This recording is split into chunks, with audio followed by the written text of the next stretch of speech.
By sharing this video, you help people understand more about racism. Let's begin with subject number 1. How modern racism actually started.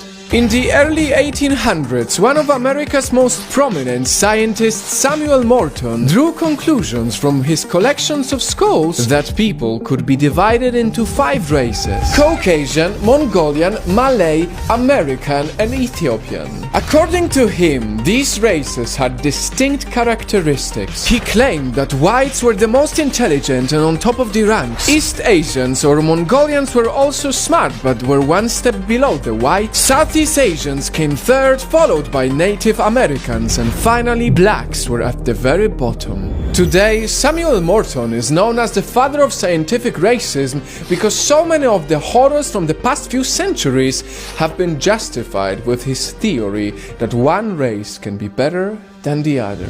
And even if his theory was debunked by Darwin's evolution theory and later the DNA itself, his fake ideas stayed alive until today. All the pictures you are looking at, all the things that happen to people of color in many places around the world, and even the things that are happening right now, take place because people believe in the superiority of one race over another.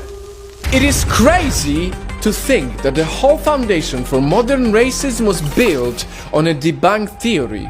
And there is one more thing that we need to teach in order to truly understand racism. Subject 2: the history of skin color. I know most of you must have heard of Homo sapiens before. It is a fancy name to call humans a biological species. To put it simply, it means thinking people.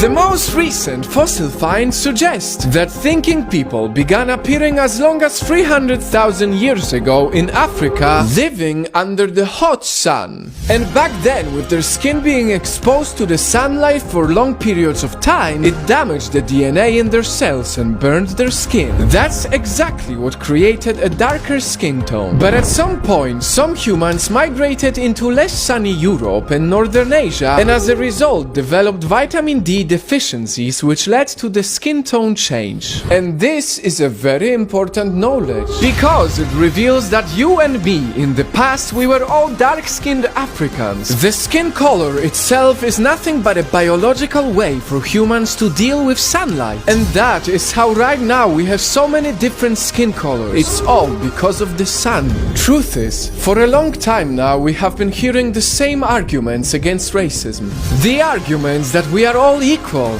that we should be good to each other, that racism is bad and wrong. But these arguments clearly don't work for everyone. And that's why we need a better education system that teaches not just the concept of morality and what it means to be human, but also the sheer science of racism and the history of skin color. If we ever teach this truth, only then will we be able to leave racism behind. Because up until today, for all these centuries, there has always been only one reason that racism exists, and it is ignorance.